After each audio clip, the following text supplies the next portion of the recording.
طيب احنا كده خلصنا السورياسيس، المفروض هندخل دلوقتي في تاني حاجة هناخدها في البابيلوس كوموس ديزيزز او disorders، واللي هي البتريزز روزية. تمام. بتريز معناها ايه؟ قلنا ان هي معناها الردة او النخالة، عشان كده اسمها النخالة الوردية، عشان هي تبقى شبه حبوب الردة عشان فيها سكيلز، وروزية عشان شبه الورد كده، هتلاقيها شبه الورد عشان لونها وردي برضه يعني. تمام. هي تبقى اوفر. الدكتور قال نعرف فيها الكوزز والبرايمري ليجن والبروجنوزز، وبعدين هو بيشرح قال نعرف الفاريانس كمان. تمام. طيب الديفينيشن بتاعي هي سيلف ليميتنج دايت ليميتنج، ودي اهم حاجه تعرفها، فبالتالي مش هندق فيها قوي. حاجه سيلف ليميتنج هي كل الفكره فيها ايه؟ المشكله ان بيطلع اول حاجه الباتش الاولاني اللي هو الهيرالد باتش ده، اللي بنسميه البرايمري ليجن بتاعها، وده سؤال بيجي ام سي كيو كتير يعني. فالهيرالد باتش بقى باتش كبيره كده.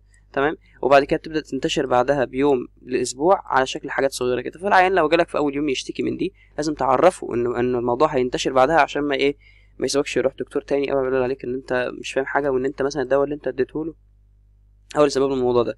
ولكن احنا اصلا مش هندي ادويه يعني، انت غالبا اخرك هتدي لها ايمولينت مثلا، ايمولينت مثلا عشان السكيلز بتاعتها بس والدراينس وكده يعني. لكن هي حاجه سيلف ليميتنج. فايه الفكره؟ تقرا بقى سيلف ليميتنج بابلوسكوماس ديزيز كارفيبس ادمنستريت انفلاماتوري اوفل، زي ما قلنا هتبقى اوفل ليجنز ترانك بروكسيمال ارياز، بتبدا اول بيجيننج وذ باتش ذاتس كولد هيرالد باتش، وده البرايمري ليجن بتاعها. طب ايه الباثوفيسيولوجي؟ مش معروف قوي، بس يعني الباثوفيسيولوجي بتاعها غالبا هتقول حاجات برضو زي ما احنا بنقول اللي هي التريجر فاكتور، زي ايه؟ زي انفكشس ايجنتس. ايه اللي يعمل انفكشس ايجنتس؟ فاكسينيشن، دراجز. تمام. شفت الدراج ايربشن عشان هو جريت ايميتيتور زي ما قلنا في البتاع اللي قبلها.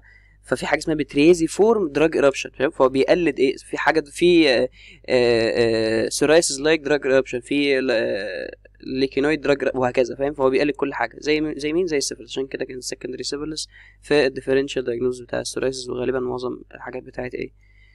البابيلوس كوموس. المهم، فتعرف الدراجز ايه؟ السلسليك اسيد والبربيتوريتس والبيزموس. مش مهم. الباثوفيسيولوجي هيسالك ايه الباثوفيسيولوجي بتاعت البتريزوز يعني، ما اعتقدش ان هو سؤال هيجي يعني، ولا كده تقول له ايه؟ انفكشس ايجنتس، فاكسينيشنز، واوتو اميونيتي. تمام. ودراجز، عشان كل ده بيسبب انفلاميشن. تمام. طيب الابيديميولوجي بتاعها مش مهم، هو فين اصلا؟ مش مهم. ننزل برودروم سورت روت، مش مهم، مش دايما بتحصل. بروجنوزس قلنا ان هو سيلف ليميتنج، ودي اهم حاجه فيه، دي حاجه كويسه ان هو سيلف ليميتنج، فبالتالي مش هكير له قوي يعني. بطمن العيان بس، وممكن ادي ايمولينت. ريكرنس ريت از لو. هو شكله فين الهيرالد باتش اهي، فين الهيرالد باتش اهي، فين الهيرالد باتش اهي. subsequent lesions مش مهم. الدكتور قال نعرف الفاريانس بتاعته. تمام. الفاريانس تبدا تحفظها حسب ايه؟ هو ممكن يبقى بابيلر، فيزيكولار، بوستولار، ارتكاريال، بيريتيك، هتقعد تحفظ فيهم. انا مش شايف ان الفاريانس مهمه، ما اعتقدش ان هو استحاله يجي في الامتحان مثلا سؤال يقول لك ايه الفاريانس بتاعه البتريزز روزيه وكده يعني. حاجه في محاضره 125 سلايد، في حاجات تانية، وكل محاضره بيجي منها بتاع 3-4 اسئله، فما تاخدش بالك قوي. لو انت عندك وقت الحمد لله يعني، وربنا مقدرك يعني، يبقى احفظه. differential diagnosis. تمام. قلنا الديفرنشال بتاع معظم الحاجات تبقى شبه بعضها. طيب عندي هنا secondary syphilis، lichen planus، ليكينويد، ماشي، وجتيت سورايسيس. ليه؟ لان الجتيت بتيجي الليجنز الصغيره سمول سمول سمول سمول زي ما قلنا. دراج ايربشن عشان ده جريت ايميتيتور، والسكندري سيفيلس عشان ده جريت ايميتيتور. طب وليه الجتيت سورايسيس واللايكن بلانس والليكينويد؟ لان اللايكن بلانس والجتيت سورايسيس دي اصلا بابلوس كوميز ديس اوردرز. ليكينويد عشان شبه اللايكن، فاهمني؟ المهم بس تزود هنا عليهم ايه؟ خد بالك بتريز روبرا بايلاريس دي برضو ممكن تحطها، عشان دي برضو معانا في المحاضره. ممكن تحط بتريز فيرسيكال عشان هي بتريز. المهم في فيروس اكزانسيمز اللي هي ايه؟ اللي هي الفيرال راش، او ساعات الفيروسز لما بتعمل زي بالظبط الفاريسيلا مثلا، فممكن تتلخبط ما بينها وبين الفاريسيلا وكده، او اللي هو يعني التشيكن بوكس. بس فدي الديفرنشال بتاعها برضو سهله، مش هتحتاج تحفظ حاجه من اول ما انت تبدا. اول واحده بتحفظ الاسطمبه بتاعت المحاضره اللي فاتت، خلاص الموضوع بقى سهل ان شاء الله. اللاب دايجنوز ليها كي او اتش، عشان ده يعني بيقول لك تو اكسكلود فانجل انفكشن، عشان تبقى عارف ان دي مش فانجل انفكشن، فهتكسكلود مثلا البتريز فيرسيكولر، فاهم؟ درموسكوبي وسكين بايوبسي. تريتمنت ايمولينت، واصلا غالبا مش بتدي تريتمنت يعني. نيوميريك كوزز اوف نيل بيتنج، ده ممكن يبقى سؤال حلو. احنا اصلا اتقال فوق السورايسيس والالوبيشيا ارياتا، قلنا انه ساعات بيحصل مع اكتيف اند اكزيما، وساعات بيبقى ايدي بس. تمام. وايه ستراب اوت سورايسيس، فوق من دي. لايكن بلانس. تمام. طيب هو ايه اللايكن بلانس ده؟ سيرشيت والله على الموضوع بتاعه، في يعني ايه الاوريجين بتاع كلمه لايكن والكلام ده، بس الصراحه فاكس يعني. ماشي.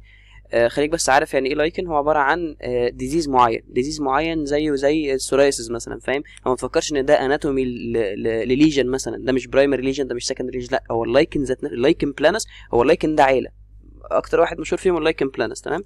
فاللايكن ذات نفسه ده عباره عن ديزيز. لكن مثلا يقول لك مثلا بيحصل مع الكرونيك اكزيما، او مش فاكر كان اكزيما ولا كان ايه، بس المهم بيحصل مع الكرونيك اكزيما تقريبا، بيحصل لايكنفيكيشن. حلو.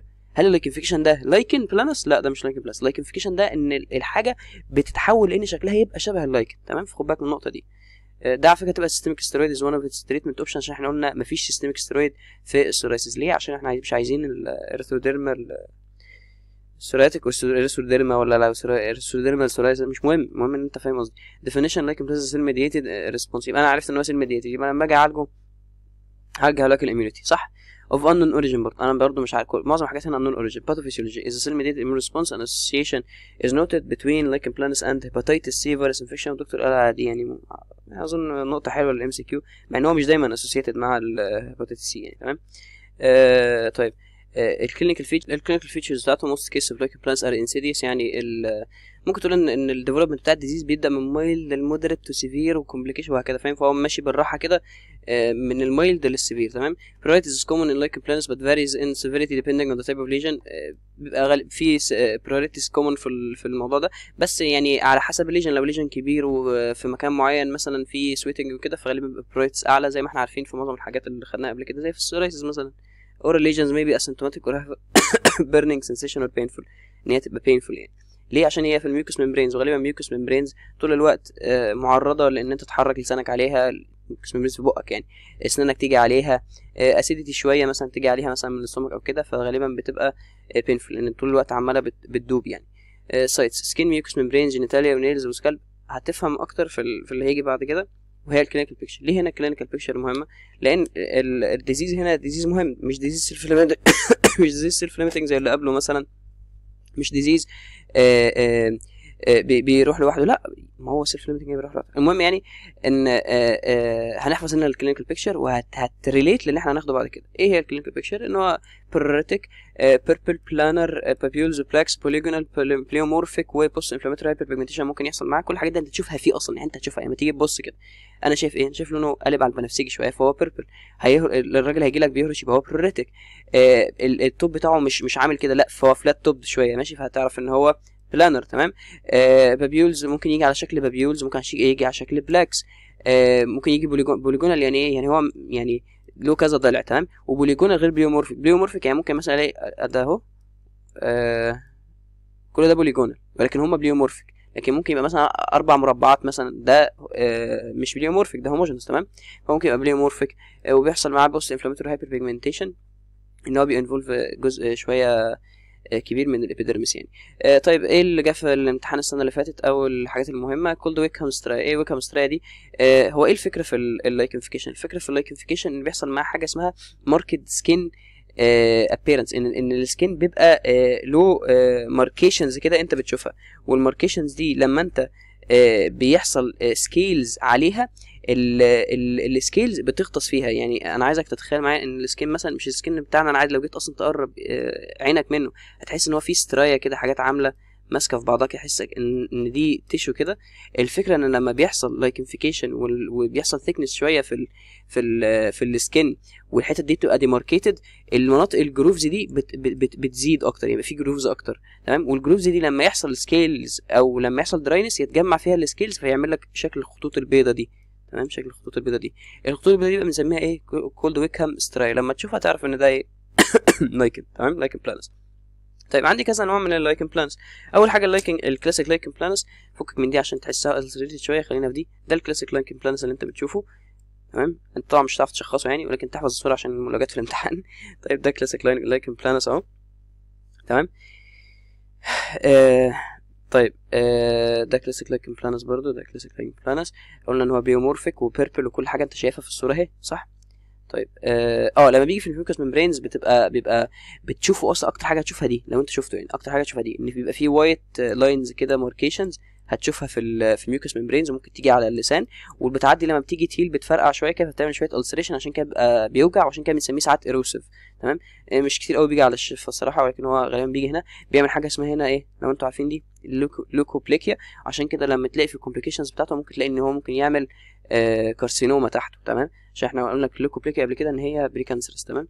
طيب فاريشنز ان لايكن بلانس دي احنا برضه هنعرفها. هايبرتروفيك لايكن بلانس غالبا بيجي على الشين اوف ذا تيبيا، يعني ان فرونت اوف ذا تيبيا كده من على الرجل من قدام. اتروفيك لايكن بلانس ده عكس الهايبرتروفيك. ايروسيف والسرتيف وده اللي غالبا بيجي في الميوكس ممبرينز. انيولار ولينير ده اللي غالبا بيستجيب للكوبنر فينومينا، تمام. وفي اكتينيك لايكن بلانس برضه اللي بيحصل نتيجه السن اكسبوجر. طيب اول حاجه قلنا الايروسيف ده اللي بيحصل في الميوكس ممبرينز، تمام، بيعمل ايروجن وهو بيهيل، يعمل لك شويه الايروجن ده. بتعرفوا ازاي؟ بالوايت ماركس دي. الوايت ماركس دي اول ما تشوفها تعرف على طول ان ده لايكن بلانس، تمام. لو جه في الايه، في الميوكس ممبرينز يعني. طيب الهايبرتروفيك اهو دايما غالبا هتلاقيه على الشين اوف ذا تيبيا. طب انت هتشوف ايه لما تلاقيه على الشين اوف ذا تيبيا وتلاقي دراي سكيلز كده وحاجه لونها بني كده، مش سورايسيس يعني ولا كده، تعرف على طول ان ده ايه، لايكن بلانس، تمام.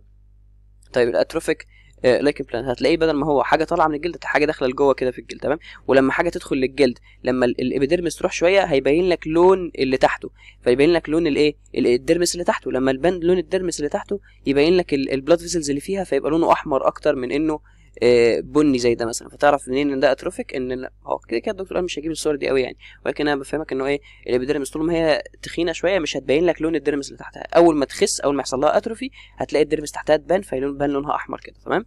طيب الانيولر انا عمال بشخبط عشان انا الفيديو اللي فات ما تقريبا مش راضي ينزل على يوتيوب عشان شويه الصور اللي كانت فيه، فمعلش بقى انتوا اكيد معاكم يعني الداتا فبصوا منها. ده الانيولر هيجي شكله مدور يعني، مش هقول اكتر من كده. ده نوع معين بيجمنتد منه يعني. ده بيجمنت اهو. هو مش عارف ليه اسمه مش موجود، بس هو كان مكتوب في الفاريانتس اهو. ده اللي هو البيجمنتوزس، تمام، مش مهم برضه يعني. ده البيفيجويد بيبقى فيه شويه بوله كده وفيسيكلز وبتاع، ممكن تفكروا انفلاميشن يعني. ده الكوبنر فينومينا. ده اللينير لايكن بلانس بيحصل مع الكوبنر فينومينا نتيجه التروما او ان في كات هنا او هرش او حاجه، بيجي ساعتها الايه، اللايكن بلانس، تمام. لايكن بلانو بايلاريس بيحصل انا الصعب التوتل مش قادر اركز. المهم اللايكن بلانو بايلاريس بيجي فين؟ بيجي غالبا في بيجي في السكالب يعني. وفي السكالب بيعمل لي ايه بقى؟ بيعمل لي سكارنج الوبيشيا، لانه من انواع السيكاتريشس. ما كانش نون سيكاتريش، كان سيكاتريشيال اللايكن بلانو بايلاريس يعني. كان في سيكاتريشيال ليجنز اللي بتعمل السيكاتريشيال ديزيز يعني، اللي بتعمل لي سكارنج الوبيشيا، تمام. فتبقى عارف عنه كده بس يعني، لان هو هتفتكر بيه ان هو بيجي في السكالب من الحته دي. يبقى اللايكن بلانس بيعمل لي سكارنج الوبيشيا، فغالبا هتلاقيه في الايه، في الراس يعني. التريجيوم ده عباره عن ايه؟ تريجيوم دي كلمه لاتينيه معناها وينجز يعني جناح. ليه؟ عشان في شكل مثلثي كده او جناحي كده بتبان في بتاع. فتعرف ايه اول ما تسمع تريجيوم، انت مش عارف اصلا ايه التريجيوم ده ولا ايه علاقته بيه، ولكن لما تشوف الصوره دي مثلا في اسبي او حاجه تعرف ان ده بيحصل مع مين؟ اللايكن بلانو بايلاريس، تمام. اللي بيحصل ان السكين فولد ده بيلزق في النيل، وتحس انه النيل اتقسم نصين كده مع ديفلوبمنت اوف مثلث في النص. ده بيحصل اهو مع اللايكن بلانس. فتعرف ان ده نيل ديستروفي، صح. طيب differential diagnosis of cutaneous بلا بلا بلا complications. قلنا ان هو ممكن يعمل لك ايه في البق؟ ممكن يعمل لك ليوكوبليكيا، فبالتالي ممكن يعمل malignant transformation ان ulcerative oral lichen planus، او زي ما قلت لك ممكن يحصل malignant transformation. وبيحصل برضه مع الكوتينيوس اللي بيجي في الجلد hypertrophic lichen planus، ممكن برضه يعمل لي تحته ايه resulting in squamous cell carcinoma نتيجه الهايبرتروفي دي، يعني زياده في الخلايا عماله تزيد فبيحصل منه كده، تمام. diagnosis direct immunofluorescence skin biopsy treatment may resolve spontaneously within 1 or 2 years. بس هو انت فاهم يعني، مش زي مش بسهوله البتريز روزيه. البتريز روزيه مش دايما بتيجي بحكه، فهو اصلا العيان مش بيهتم بيها يعني، هو بيبقى خايف من شكلها بس. تيبيكال تريتمنت بقى ستيرويدز والكلام اللي احنا عارفينه. المهم السيستميك تريتمنت بتاعه مش دايما بتدي سيستميك ستيرويدز يعني، لان هو مش بيبقى سيفير غالبا للدرجه دي، الا لو كان جاي يعني ايه في البق، وغالبا اصلا في البق بصعب ان انت تعالجه توبيكال، فعشان كده بتستخدم ساعات السيستميك ستيرويدز. بتستخدم الستريتين اللي هو ايه، الستريتين اللي هو الريتينويد زي ما قلنا، ميزوتريكسيد اللي هو ايه، اللي هو الميونوسبريسيف. فالسيستميك تريتمنت بتاعته برضه ما اعتقدش انه يسال فيها قوي يعني. طيب بتريزز روبرا بايلاريس، ودي اخر حاجه هنقولها في المحاضره. طيب اخر حاجه هنقولها وهي البتريزز روبرا بايلاريس. تعال نبص على كلمه بايلاريس دي اصلا عشان احنا ما قلناهاش. في اللايكن بلانو بايلاريس قلنا ان هو بيجي في السكالب وبيبقى سكتريشال وبيعمل لي سكارينج الوبيشيا، صح. طب احفظها تاني ازاي لو انا يعني مش عارف الحته دي؟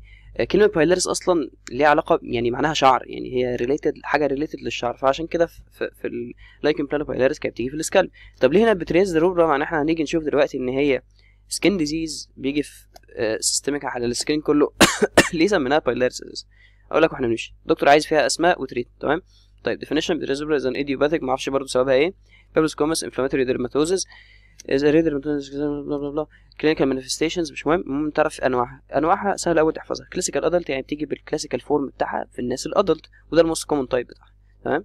طيب يبقى البتريز روبرا فايلاريس موست كومن تايب بتاعها ايه؟ الكلاسيكال ادلت. تمام. طيب الكلاسيكال ادلت بتاعها في منه كلاسيكال جوفينايل. تمام. يعني هيبقى هو ده شكلها على فكره ان هي بتيجي شبه الارثروديرما كده، بس طبعا ايه يعني ما بتبقاش يعني. هي دي الفكره فيها، انت ليه بندرسها اصلا؟ ما هي حاجه نادره اصلا ان هي تحصل وكده، عشان تفرق ما بينها وبين الحاجات السيفير زي الارثروديرما وكده. تمام. هي دي البتريز.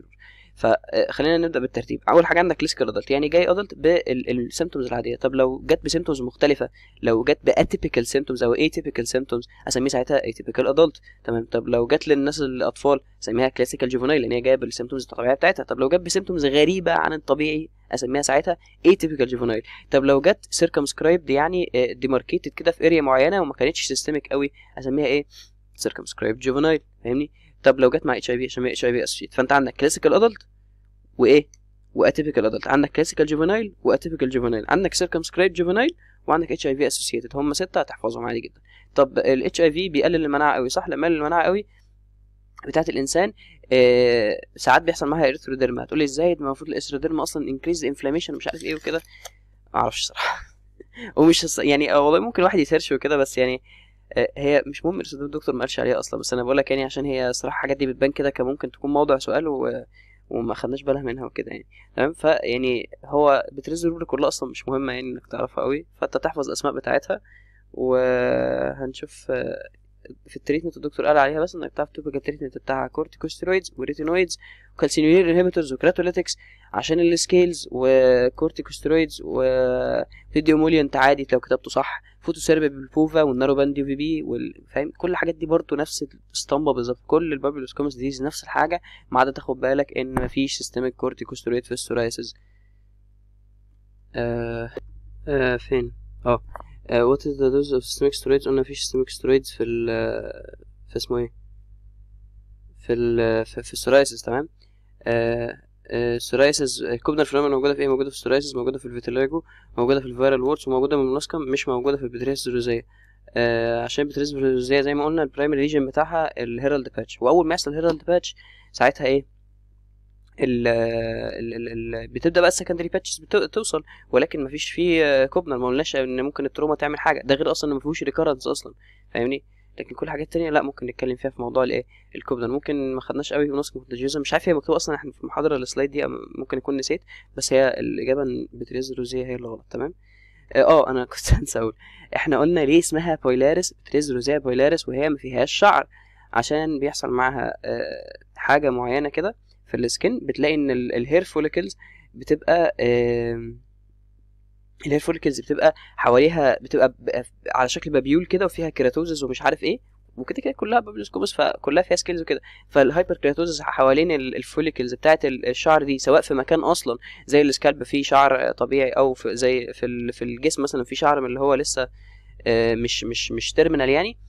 في الاثنين بتعمل من الموضوع ده، فساعتها سموها بايلاريس عشان حته الفوليكل اللي بتعملها دي كده. فما تنساش موضوع ان هي اسمها ايه؟ بايلاريس. عشان كده بتعمل سيستميك، بتيجي لونها احمر، ممكن تفرق ما بينها وبين الارثروديرما. كل اللي انا عايزه فيها ايه؟ ال6 اسماء بتوعها والسيستميك بتاعها زي بقيه الانفلاماتوري كلهم. بس كده خلصنا.